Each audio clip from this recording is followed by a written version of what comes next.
ناظرین اکرام، شہوت صرف 3 چیزوں سے جنم لیتی ہے۔ نمبر 1 ہاتھ کے چھونے سے، نمبر 2 آنکھ کے دیکھنے سے، نمبر 3 کان کے جذب کرنے والی بات سے۔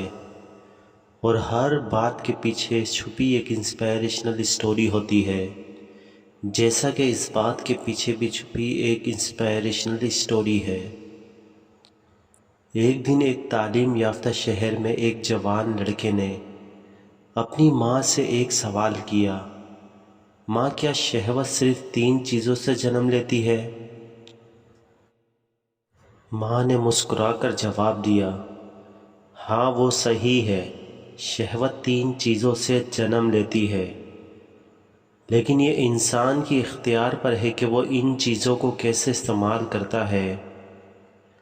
اور جوان لڑکا متفق ہو گیا اور وہ اپنی ماں کی باتوں کو سن کر فہما آ گیا کہ انسان کی اختیار وقتاً بہت اہم ہوتی ہے۔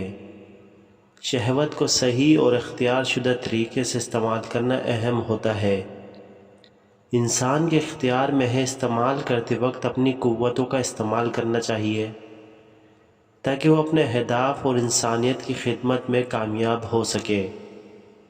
یہ داستان ہمیں یہ سکھاتی ہے کہ شہوت اور اختیار کو صحیح طریقے سے استعمال کرنا اہم ہوتا ہے۔